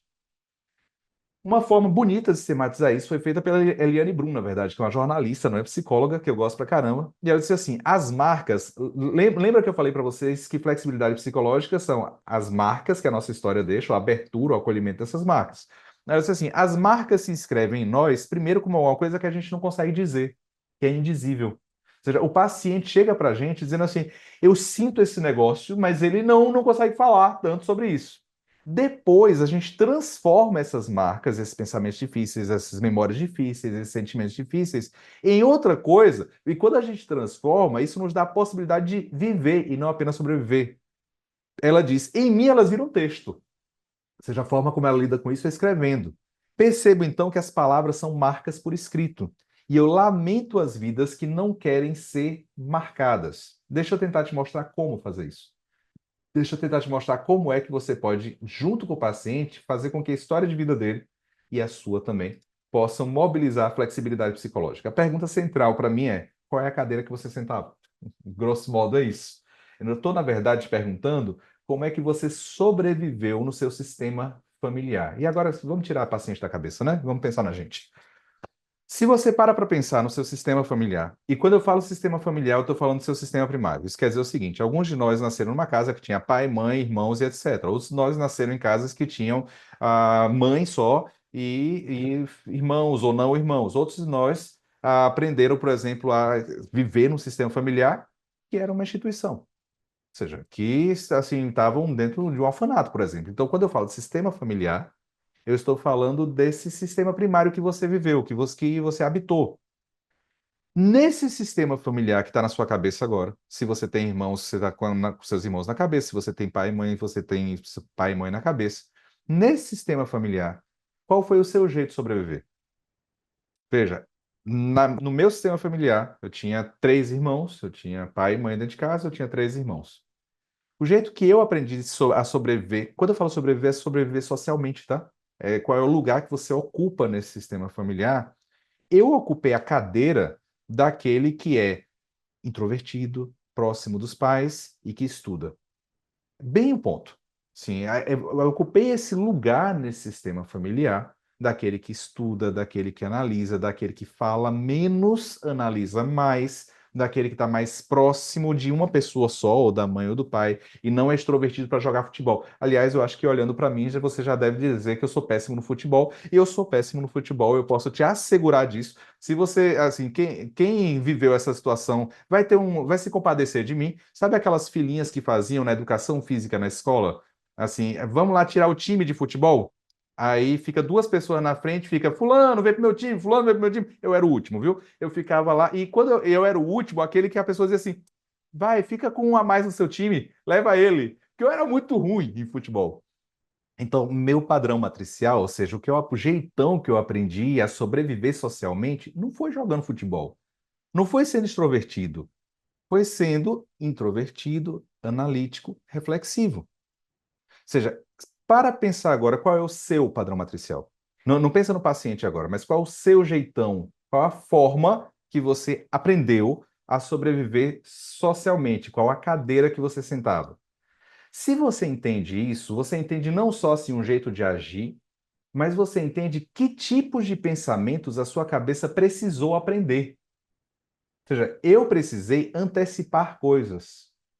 Como a minha ferramenta era estudar, eu precisava antecipar o que é que o professor poderia querer que eu dissesse em um certo local. Só que agora eu quero que você dê um saltozinho, porque você pode pensar assim comigo, Tiago, eu já penso um pouco nessa lógica. Por exemplo, eu atendi uma paciente que ela era muito impulsiva, mas muito impulsiva. E ela aprendeu desde criança a ser muito impulsiva. Então a gente está trabalhando agora para ela ser menos impulsiva.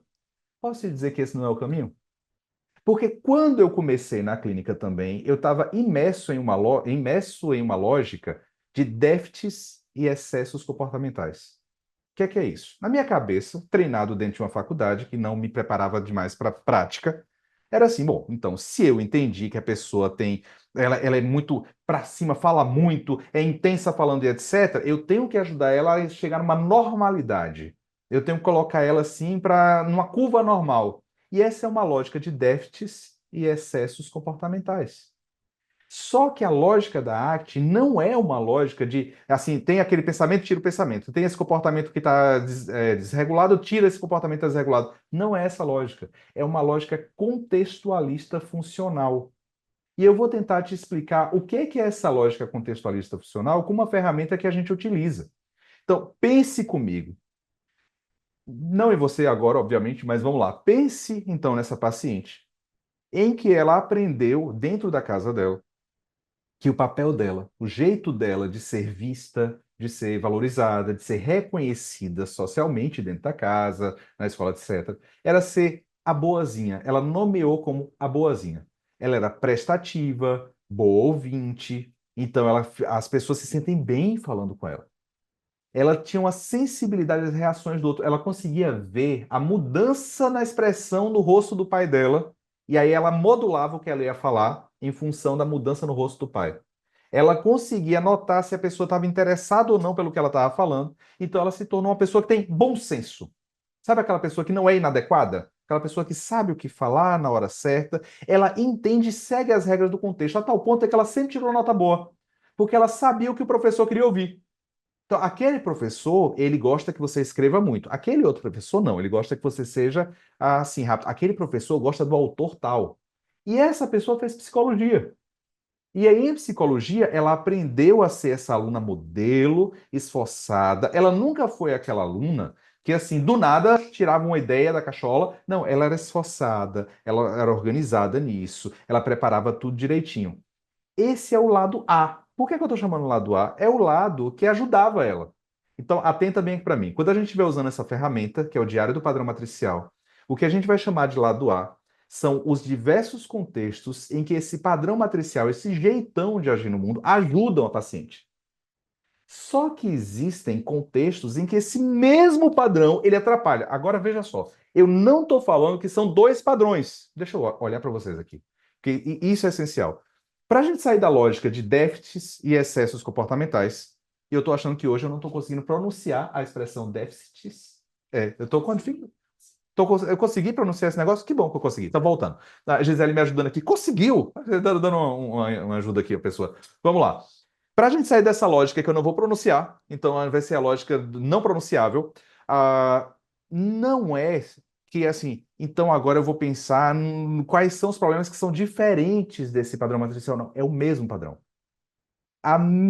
O mesmo repertório que é ser uma boa ouvinte, o mesmo repertório que é ser sensível o que o outro tem lá, para poder modular as reações, é o mesmo repertório que em outros contextos atrapalha. Veja, ajuda ela na hora de fazer uma prova. Todos concordamos que ajuda? Agora, atrapalha na hora que ela precisa dizer o que é que ela quer. Entendeu a lógica? Não são dois padrões, é o mesmo padrão. Então, quando a gente pensa em lado B, deixa eu ver se ele vai aqui, pronto. Ela é prestativa e boa ouvinte? É, e não expressa os próprios desejos. Ela tem uma sensibilidade às reações do outro e consegue modular a fala em função do outro? É, mas é controlada pela aprovação do outro. Entende e segue as regras do contexto? Fantástico, mas tem dificuldade com situações abertas. Se você perguntar assim, tá, mas o que é que você quer fazer? Uma situação em que você quer desenvolver um trabalho, ela tem dificuldade com proatividade. Ela é uma aluna modelo esforçada? É, mas ela não descansa. Porque o tempo todo a cabeça dela trabalha assim, eu deveria estar estudando mais, eu deveria estar fazendo mais. Note que a chave aqui é que nós não queremos que isso vá embora. O padrão boazinha, assim, o modo dela de sobreviver boazinha ajuda ela. Só que nós queremos que ela tenha mais flexibilidade.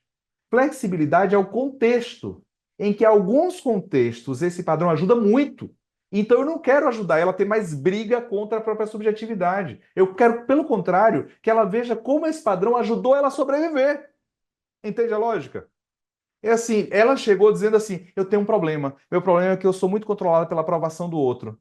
E o terapeuta na cabeça está aqui. É, mas isso também te ajuda a você ser uma excelente psicóloga, porque você consegue ter sensibilidade às reações do outro.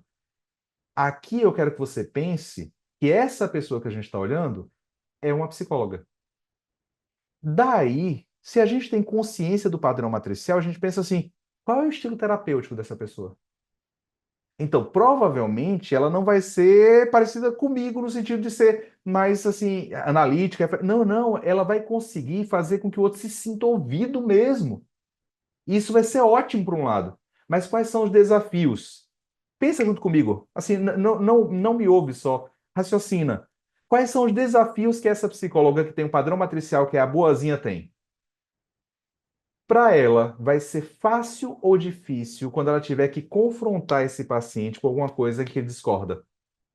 Vai ser fácil ou difícil? Vai ser bem difícil. Então, veja, consciência do próprio padrão matricial faz com que eu possa declarar amor a esse padrão matricial, faz com que eu possa acolher ele e, ao mesmo tempo, saber quais são os pontos de dificuldade nele. Veja que quando eu faço isso, eu já estou colocando em perspectiva, eu já vejo os meus pensamentos, eu já vejo os meus sentimentos, eu já vejo as minhas ações como diferentes de quem eu sou. Veja, quando eu vou dar uma aula como essa para vocês, enquanto eu estou preparando a aula, eu estou montando os slides, né? Minha cabeça trabalha assim. Mas e se na cabeça dele tiver a seguinte dúvida? Aí eu já começo a responder no outro slide. Mas e se ela tiver com outra dúvida? Aí eu já começo a responder. O que é que isso faz? Faz com que o meu trabalho seja infinito. Eu já me conheço, eu conheço meu padrão matricial. Que se eu não tiver uma tomada de perspectiva, o nome disso é flexibilidade psicológica, ou seja, eu tenho desfusão cognitiva, eu vejo minha mente trabalhando. E eu consigo tomar uma distância e dizer, não, não, mas eu preciso encerrar esse negócio. Para encerrar isso, eu vou fazer uma escolha de bancar a incerteza. Ou seja, eu não deixei de ser quem eu sou, porque senão eu não tinha conseguido organizar essa aula do jeito que eu organizei. Eu continuo usando meu padrão matricial, mas eu tenho flexibilidade psicológica o suficiente para acolher ele e ao mesmo tempo não ser refém dele. Entende a lógica? O que a gente faz com os pacientes, então, não é assim, ou você tem aqui uma impulsividade. Então agora a gente vai trabalhar para você ser uma pessoa que fala baixo. Uma pessoa que, assim, tá... Não, pelo contrário. A gente vai ajudar esse paciente. Deixa eu dar outro exemplo. Pense que ela, sua paciente é intensa, resolutiva, extrovertida, protagonista em tudo que é grupo que faz, é criativa, é multitarefas, consegue fazer um bocado de coisa ao mesmo tempo, ela é engajada, encorajada, ela compra a briga de todo mundo. Fantástico. E aí o nome que ela dá para esse padrão matricial é a guerreira. E você sabe que a sua paciente precisou aprender. Porque na casa dela, com um pai que era assim, instável, e instável financeiramente a ponto de ser viciado em jogo, de ter várias adicções diferentes, de utilizar tanto substâncias lícitas quanto ilícitas, você sabe, naquele contexto todo, ela precisou aprender a ser proativa, intensa, resolutiva, muito diferente daquela outra paciente que a gente estava lidando, né? Isso tudo é um modo de sobreviver socialmente, lado A. Mas qual que é o lado B? Agora você já consegue pensar junto comigo. Então, se é intensa e resolutiva, impossível. Em alguns contextos, ela fala mais do que a língua, como diz o outro. Extrovertida é, mas tem dificuldade para ouvir os outros. Tem dificuldade de realizar atividade sozinha, por exemplo. Ela só aprende, não aprende lendo, ela aprende em grupo de estudo porque ela aprende discutindo e conversando. Ela é multitarefa, mas ela não consegue ter atenção a detalhe. Ela não consegue ter concentração para começar um livro e terminar um livro. Ela é engajada em encorajar e proteger as pessoas, mas ela tem dificuldade em ter autocuidado, ela se arrisca demais. E aí a sua cabeça deve funcionar na mesma lógica que é, e se for psicóloga? E se ela não for paciente, se ela for a psicóloga? Porque imagine, vamos lá, agora conversa comigo aqui. Imagina a graduação em psicologia. Essa pessoa que tem um padrão matricial que é a guerreira. Na faculdade de psicologia, vão olhar e dizer assim: clínica você não pode ser assim, não. Na clínica você não pode ficar assim, não. Olha, você fala muito com os braços. Na clínica você tem que dar menos sinais. Você tem que ser mais um terapeuta espelho. E você vai ouvindo o tempo todo que o seu jeito está errado, seu jeito está errado, seu jeito está errado. E aí você procura terapia exatamente porque você é inadequada. Só que o que você faz na terapia é ajudar a ter flexibilidade psicológica. Ou seja, eu começo a contar a minha história e a função que esse padrão teve na minha história, a tal ponto em que eu posso acolher. E ao acolher, eu consigo ter mais aceitação, consigo ter desfusão, consigo ter um self-observador que me percebe sem necessariamente fugir de mim mesmo, mas eu também consigo ter mais clareza do que me importa. E como que esse padrão pode fazer sentido para que eu possa me engajar naquilo que importa, sendo eu psicólogo ou não. É por conta disso que quando a gente começa a pensar nessa lógica de flexibilidade psicológica e padrão matricial, isso vira uma chave na cabeça da gente. Vocês viram logo no começo da aula que a gente teve assim alguns testemunhos. A gente tem algumas dezenas ou centenas deles. E alguns dizem assim: o curso Arte na Prática, a formação Arte na Prática é o melhor investimento que eu fiz, é transformador, revolucionou minha prática clínica. Mas por quê? Porque a gente inventou a roda? A gente não inventou a roda, não. A gente só criou uma estrutura. O que é que a gente faz na formação ACT? A gente cria uma estrutura para que as alunas aprendam como construir o caso em termos de flexibilidade e inflexibilidade psicológica e ajudar o paciente a partir da própria narrativa da história de vida, mobilizar mudanças. Ou seja, o nosso sentido todo enquanto terapeutas é perspectiva, acolhimento e sentido a partir de uma nova narrativa da história de vida do paciente. É uma terapia de aceitação e compromisso, mas a partir disso que é uma narrativa da função que a minha subjetividade construiu ao longo da minha história. Hoje. Ah, ok. Gi tá me dando bronca aqui. Para quem não conhece ainda a Gi, ela me dá bronca, é parte do processo. Então, quem são os nossos alunos já conhecem como é que é a história. Ela disse assim: você não falou que narrativa funcional é o método que você desenvolveu. Eu pensei que eu tinha falado, mas enfim, falando, terapia de aceitação e compromisso é esse modelo que é internacionalmente vinculado. Só que o meu desafio ao longo dos últimos 15 anos, pelo menos, foi construir um método de utilizar a terapia de aceitação e compromisso que fizesse sentido para a realidade dos nossos pacientes brasileiros. Esse método são as narrativas funcionais. Ou seja, um mapa que você pode ter para compreender como intervir na clínica com clareza e segurança, você tem as 6 dimensões psicológicas, flexibilidade psicológica. Mas tá, eu não sei como é que eu vou mobilizar isso. Você vai mobilizar isso através das narrativas funcionais, que é o método que a gente desenvolveu para que você possa gerar perspectiva, acolhimento e sentido a partir de um modo de narrar a própria história de vida. Claro que isso é paciente, mas isso começa no terapeuta, sem dúvida. E aqui eu vou fazer até um certo salto, assim, porque o que a gente está fazendo, deixa eu fazer um salto que eu não vou trabalhar isso aqui com vocês hoje, não. Porque a ideia que está por trás aqui é assim: pega essas duas coisas, flexibilidade psicológica, e utilizar a narrativa da história de vida do próprio paciente para mobilizar isso e transforma num plano. Por que que eu estou falando disso? Porque se você termina essa nossa conversa de hoje, deixa eu olhar para você de novo. Se você termina essa nossa conversa de hoje, e quando termina, você diz assim: vou seguir para a formação ACT, vou ser um aluno de Tiago na formação ACT. Tá lindo, extremamente bem-vinda, assim, é um prazer da minha vida estar com os meus alunos. Beleza. Se você diz assim: ainda não é para mim, eu preciso ter alguma clareza de que você vai conseguir usar o que eu estou falando. Porque senão, para mim, não faz muito sentido a gente ter essas conversas todas, entende? A ideia é assim: você entendeu e está claro para você que o foco de intervenção tem que ser flexibilidade psicológica, ou seja, o foco de intervenção é a ideia de que eu preciso ajudar o paciente a ter uma relação diferente com aquilo que ele sente e pensa, se conectar com o momento presente e se conectar com esse momento presente, abrindo espaço para viver o que importa ser vivido, flexibilidade. Mas como?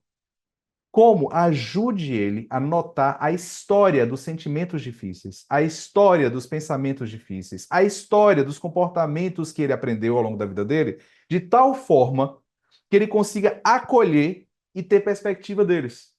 Para que agora, que inclusive ele deu nome, chamou de a boazinha, chamou de a guerreira e etc., ele reconheça ou ela reconheça quando estiver acontecendo em tempo real. para que ele não tenha fusão cognitiva, mas desfusão cognitiva, para que ele não tenha evitação experiencial, mas aceitação. Então, a ideia que está em jogo aqui, esse quebra-cabeça que eu estou tentando fazer com que você monte, que amanhã você aplique o seu paciente, é ajude a ter flexibilidade psicológica, olhando para a história dos seus sentimentos, pensamentos e comportamentos. Qual o caminho que a gente faz a partir disso? A partir disso é consistência. Por que que eu estou falando de consistência? Porque eu preciso muito de sua atenção nisso. A gente está vivendo um momento meio atípico, principalmente nas redes sociais, falando sobre psicoterapia, em que as pessoas parecem que dizem assim: você tem que estudar 35 protocolos de intervenção diferentes, porque é um tipo de modelo diferente para cada tipo de sintoma, etc. Coisa meio estranha. Voltando para o mundo real. Você desenvolve habilidade para saber identificar a flexibilidade e inflexibilidade psicológica e utilizar a narrativa funcional com consistência, se mantendo em alguma coisa. Eu estudo esse negócio há 20 anos. Tudo que eu desenvolvo em torno de ensino é assim, eu preciso encurtar o tempo. Eu aprendi isso a duras penas ao longo de 20 anos. Eu preciso, de alguma forma, ajudar para que as pessoas não precisem passar por tudo que eu passei. Então, meu esforço é de tentar te ajudar a ter consistência nisso, porque consistência é o que gera autoridade. Eu sei que na cabeça da gente, frequentemente bate assim: eu preciso ser reconhecido no meu trabalho. A expressão dura, às vezes, é reconhecido pelo quê? Porque para que você seja reconhecida, para que você seja reconhecido, você precisa ser reconhecido por alguma coisa. Senão você já faz parte do problema que a gente já conversou logo no começo aqui dessa aula. Mas que coisa é essa? É aquilo em que você ganha autoridade. Só que você ganha autoridade quando você consegue ter consistência em alguma coisa. Então, hoje, eu olho para trás, se você perguntar o que é que eu estava falando há 10 anos atrás, eu estava falando sobre terapia de aceitação e compromisso.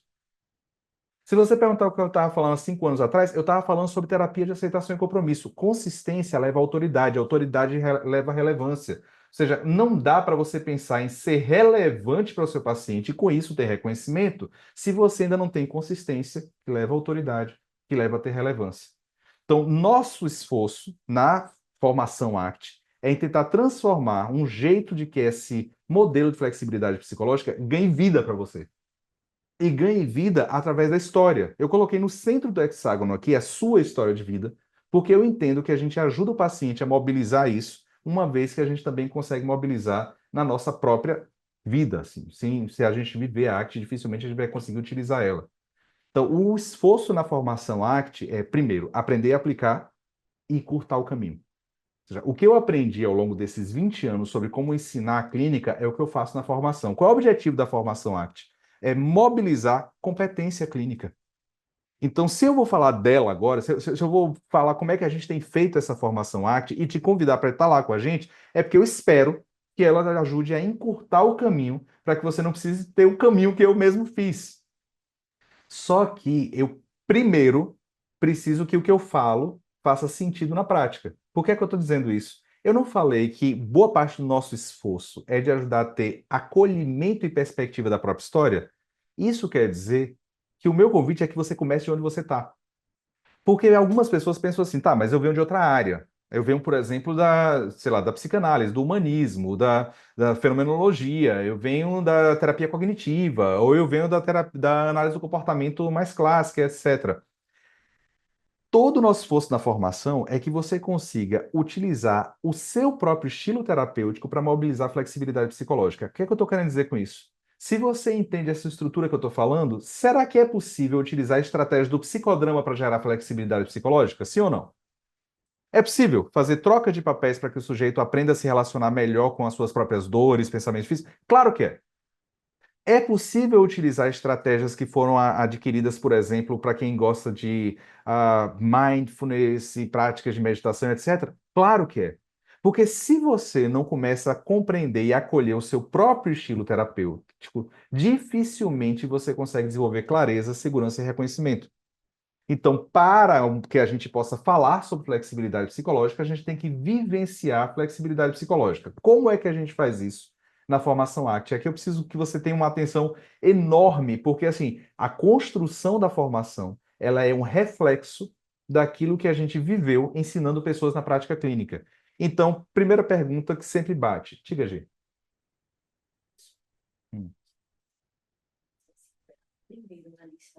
Ok. A Gi está anotando que eu já estou falando sobre a formação, então ela pediu que eu dissesse para vocês o seguinte: o link de abertura de vagas vai ser colocado primeiro para quem está na lista VIP, na lista de espera. Então ela vai colocar um linkzinho para quem quiser entrar aí já no chat. Então, para quem já está encaminhando a cabeça para poder entrar na formação, já clica logo, até porque tem os bônus de primeiro lugar, de segundo, terceiro lugar. Depois eu falo sobre isso. Mas vamos lá. Como é que a formação funciona? Ela funciona primeiro não só com aulas gravadas, mas com aulas ao vivo. Mas por que isso? É normal que tu compre um curso online e você tem aquelas aulas lá gravadas e que você assista as aulas e você pode ver e rever. Isso é ótimo. E a gente tem todo um banco de aulas gravadas. Mas é importante que você tenha uma noção de turma.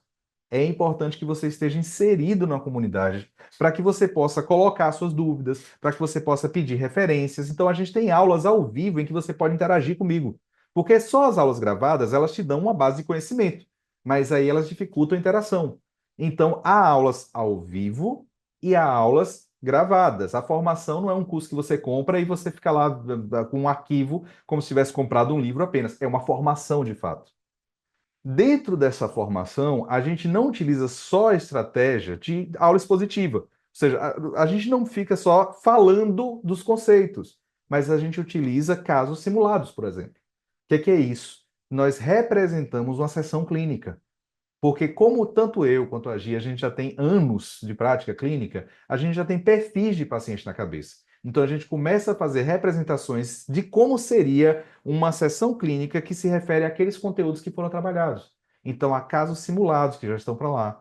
Além disso, alguns tutoriais que envolvem, por exemplo, folha de formulação de caso, como fazer uma análise funcional que leva àqueles processos de flexibilidade psicológica. Então, há aulas ao vivo? Aulas ao vivo. Mas tem aulas gravadas? Tem. Mas é só aula expositiva? Não, porque é uma formação. Não é um curso teórico, só é uma formação para que você saiba ter clareza e segurança na forma de atender. Para isso, você precisa ver. Se você só tem a informação, mas você não vê como funciona, na prática não faz sentido. Então, tem casos simulados, tutoriais. A gente, obviamente, tem material de apoio em PDF e o que talvez seja o coração da formação, as imersões. Só que a gente tem tanto imersões que são aulas, tipo sábado, manhã e tarde, para poder a gente colocar a mão na massa, quanto a gente tem imersões de supervisão. Deixa eu te falar isso. No começo da formação, a gente tinha assim, uma manhã para a gente fazer a supervisão de alguns casos. Só que a gente viu que isso não era tão efetivo assim. O que foi que a gente fez? Desde a turma passada da formação, a gente abriu para quem é da formação ter pelo menos 3 encontros com as supervisões da nossa pós-graduação. Então, vocês têm dentro da formação não só assim os casos simulados, etc., mas tem pelo menos 3 encontros com 3 supervisores diferentes, em que vocês vão vê-los supervisionando casos reais. Então, vocês vão ter contato tanto com os alunos da pós, quanto com os supervisores que já trabalham na pós. Eu sou um deles, ok, mas a gente tem o Matheus Souza e a Erika Oliveira também, que estão lá supervisionando casos. Então, na formação, tem pelo menos 3 imersões de supervisão em grupo. Como eu falei para vocês, assim, não dá para a gente pensar na formação sem a gente pensar em comunidade. A gente entende que aprendizado depende de comunidade. E hoje uma forma de fazer isso são os grupos de apoio no WhatsApp. Por que isso é importante? Porque nem sempre você consegue ter, assim, todas as suas respostas em encaminhamentos de texto em tempo real, mas na comunidade tem. Então as pessoas começam a pedir textos, e aqui a gente colocou algumas fotozinhas disso mesmo. Ó, tem material no Drive, ó, a supervisão foi boa, olha, fiquei com essa dúvida aqui. Ou seja, tem um grupo de apoio no WhatsApp exatamente para as trocas. Logo no comecinho, a gente fazia esse curso livre e era todo um sucesso, mas depois a gente começou a notar que parte dos alunos precisa de certificados. Então, hoje, a gente tem um certificado de conclusão de curso de 50 horas, que é emitido pela Unifatec, que é uma instituição reconhecida pelo MEC. Veja, não é um curso de especialização, é um curso de formação. Se é um curso de formação, é um curso livre, você recebe um certificado disso, de um curso livre, de uma formação, e esse certificado tem 50 horas. Eu estava vendo uma aluna perguntando para a Gisele esses dias, mas são 50 horas mesmo? A Gisele respondeu, não, não são 50 horas, é mais do que 50 horas. A gente garante no mínimo 50 horas, mas tem mais do que isso, porque existem alguns encontros a mais que eu vou falar para vocês daqui a pouco que entram nos bônus também. Então, o certificado é de 50 horas, mas a formação é um bocadinho mais do que isso. Você tem para isso o acesso de um ano. Então, deixa eu já te alertar uma coisa. Quando você entrar na tela de compra da formação, quando você comprar, você tem acesso de um ano. Vai abrir um pop-up dizendo assim: se você quiser comprar um acesso de 2 anos, tem um acréscimo X. Não te assusta, é isso mesmo. A plataforma ela deixa você tanto comprar o valor de um ano, que é o que eu vou passar para vocês, quanto ter um acesso a 2 anos, se você quiser ter um período estendido disso. Mas quando você adquire a formação, você tem acesso de um ano para poder ver e rever quantas vezes você quiser essas aulas. Thiago, mas tem aula ao vivo e tem imersão. Mas se eu não puder estar no dia, está gravado. Então você não pode estar no dia, mas vai ficar gravado, você pode ver e rever, não tem problema. Então, a gente tem todos esses elementos que facilmente, no mínimo, a gente deveria cobrar, assim, pelo menos R$ 5.000 por esse entorno todo. Só que não é só isso. E você não vai pagar R$ 5.000. A gente já manteve o preço dos outros anos, então provavelmente você já chegou aqui sabendo qual que é. Mas, no mínimo, valeria isso. Só que os bônus valem quase que a mesma coisa. E aqui eu preciso que tu olhe para mim com muita atenção, porque veja só, todo mundo que entra na formação, a gente começa a pensar que é que a gente pode fazer para poder você conseguir ter acesso a ter uma formação de fato, ou seja, que isso te habilite de fato a atender. Pensando nisso, a gente disponibilizou para todo mundo que entra na formação. Veja, não é um bônus para alguns. Para todo mundo que entra na formação, já recebe o curso Aprofundamento em Formulação de Caso Clínico. Se você perguntar em quaisquer das nossas comunidades, alguém aqui já comprou o curso de formulação de caso? Já, a gente já comercializou bastante esse curso antes, porque ele é um curso que ele é reduzido, e feito passo a passo para como formular o caso clínico. Por que é que a gente fez isso? Porque você está tendo acesso à formação, mas se você quiser se aprofundar em como formular o caso, já está gratuito para você lá. Está gravado, disponível para você na hora que você entra. Então, primeiro, esse curso, que era 697, entra como bônus para todo mundo que é. Alguns alunos nossos diziam assim, eu estou tendo dificuldade para lidar com esse mundo online. Assim, enquanto clínico, eu estou tendo alguma dificuldade para isso. Aí a Gi, que é quem monta toda a nossa estrutura de marketing digital e etc., que está aqui balançando a mão, agora falando. Enfim, a Gi, ela gravou um curso ensinando a fazer o que ela faz. Ou seja, a Gi é responsável por toda a nossa parte de marketing digital e etc. Então, ela gravou um curso que o nome é Mapa da Autoridade Digital, que a gente incluiu para os nossos alunos da formação.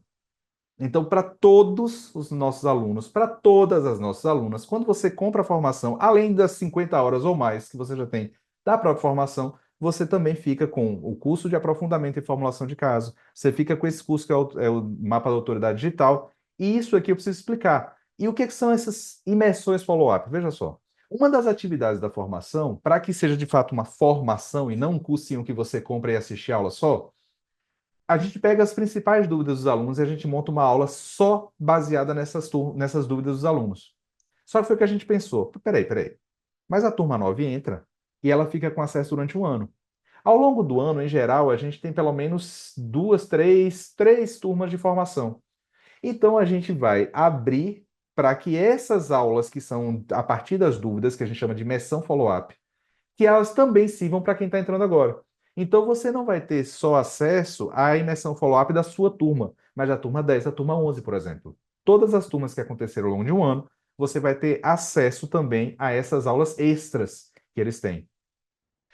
Alguns alunos começaram a dizer para a gente, Thiago, eu entendo o que você está falando, para mim está claro, já está transformando a minha prática clínica, mas eu estou com uma dificuldade, às vezes, para operacionalizar assim, como é que eu faço essa análise funcional, como é que eu faço para entender isso e etc. Então a gente pediu que a Érica Oliveira, ela gravasse uma oficina de formulação prática da queixa clínica, ou seja, como pegar a queixa do paciente e transformar de uma forma que possa endereçar para aquele modelo de flexibilidade psicológica. Todas as nossas alunos, todos os nossos alunos têm acesso a ela, gratuito também. Ou seja, por mais que a gente comercialize, mas os nossos alunos da formação, ok, a gente está dizendo que a oficina não vai ser nem a gravada, vai acontecer uma ao vivo para o pessoal que está chegando agora na formação. Então, quem está chegando vai ter ao vivo essa oficina com a Érica Oliveira, e aí vocês vão poder interagir com ela, tirar as dúvidas, etc. Um outro problema que alguns alunos notaram, aliás, essa coisa de os alunos notarem é interessante, porque eu estava conversando com a professora esses dias, eu acho que eu falei isso para vocês, eu estava conversando com a professora da especialização esses dias, dizendo assim, Tiago, ela estava falando, parece que um dos diferenciais do que vocês fazem é que vocês ouvem os alunos, é que vocês veem com as necessidades que eles têm.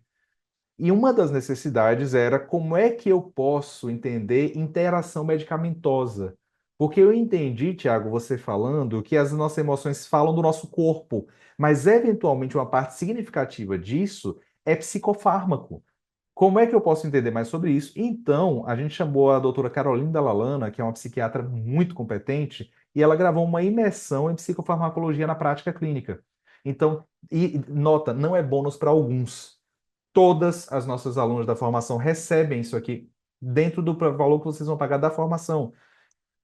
Então, se você para somar os bônus dão basicamente a mesma coisa que uma outra formação.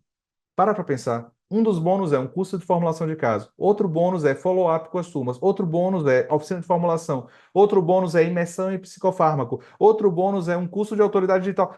No final das contas, é como se você tivesse uma outra formação. Se você soma isso aqui com o que seria já as horas da formação, tem um banco, assim, mais do que suficiente para que você consiga colocar em prática tudo aquilo que a gente vai ensinar. Para além disso, agora começam os bônus, assim, para algumas pessoas. A gente tinha colocado que ia ser para as 30 primeiras vagas iam receber o livro como sendo material de estudo, né? O livro que eu lancei, acho que foi o Leandro que mostrou logo no começo aqui. Enfim, só que a gente mudou esse negócio. Então esquece esse negócio de 30 primeiras vagas, todo mundo que comprar hoje ganha. Simples assim. Meia-noite. Até meia-noite. É hoje. Hoje é até meia-noite. Então, todo mundo que comprar hoje, até meia-noite, ganha o livro. Sim, não importa quantas pessoas sejam, todas as pessoas que estão aqui com a gente, que já se inscreveram lá na lista, comprarem hoje até meia-noite, recebem o livro, então, com a dedicatória que eu vou fazer para lá. Eu vou ter um trabalho de fazer a dedicatória em cada um deles. Não, a Gisele está falando que vai vir direto de São Paulo. Você falou isso, só não tirou do slide. Isso quer dizer que eu não vou conseguir fazer a dedicatória desses, porque eles vão direto de São Paulo dessa vez, até pelo volume de livros. Mas espero que eu consiga fazer essa dedicatória em eventos presenciais, talvez. Então, Mas já fica o convite para o pessoal vir para o evento presencial. Então, esquece 30 primeiras vagas. Todo mundo que comprar hoje até meia-noite recebe o livro em casa. Agora, para as 3 primeiras pessoas, aí sim. Para as 3 primeiras pessoas que comprarem hoje a formação, que entrarem na formação, como uma forma de honrar essas pessoas que já estão aí junto com a gente, então vão receber uma supervisão individual. Uma supervisão individual comigo hoje não seria menos do que R$ 700.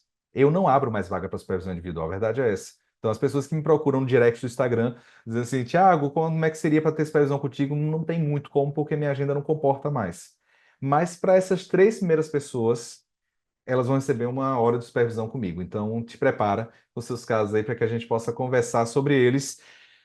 Eu falei ao longo das nossas aulas de aquecimento sobre o nosso caderno de formulação de caso.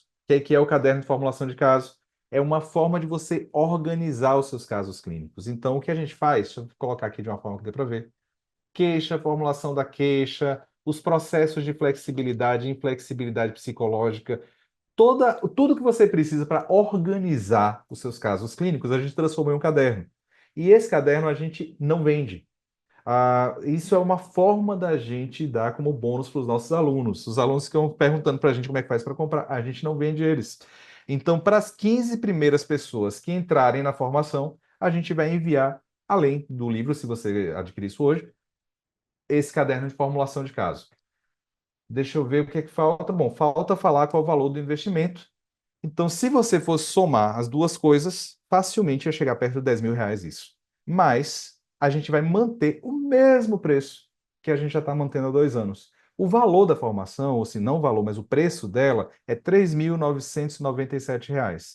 Mas há 2 anos que a gente mantém a mesma coisa.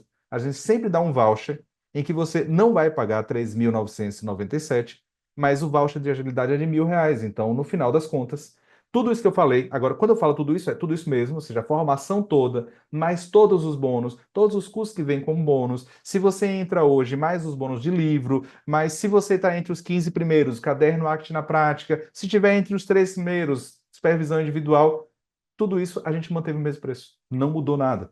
Então, o investimento total que você vai ter na formação é R$ 2.997 ou 12 vezes de R$ 292. No final das contas, a gente está mantendo esse mesmo valor há 2 anos, porque o formato que a gente trabalha online nos permite isso. Então, há 2 anos a gente mantém o mesmo preço, e se você hoje entra na formação, todos aqueles bônus estão dentro desse mesmo valor aqui. Algumas pessoas perguntam assim, tá, mas e se depois eu quiser entrar na pós-graduação? Se depois eu quiser entrar na especialização? Quando depois você quiser entrar na especialização, o valor da formação é abatido. E sabe por que que a gente faz isso? Porque na pós-graduação você já tem uma parcela muito significativa dos conteúdos da formação. Então, o que a gente faz é, nossos alunos da formação, nossas alunas da formação, quando elas se matriculam para a pós-graduação, quando elas quiserem entrar na pós-graduação, o valor que elas pagaram é abatido. Então, se você entra hoje na formação, mesmo que você decida, na próxima turma, já está na especialização junto com a gente, você vai receber esse mesmo valor em abatimento. Então, R$ 3.000. Então, fica em paz em relação a isso. Eu vou me despedindo de vocês por aqui. Então, de novo, muito obrigado. Qualquer dúvida, entre em contato com o pessoal. É sempre uma alegria estar conversando sobre terapia de aceitação e compromisso, sobre história de vida, sobre narrativas funcionais. Qualquer coisa, procurem a gente por aqui. Um grande abraço para vocês, bom descanso e até logo.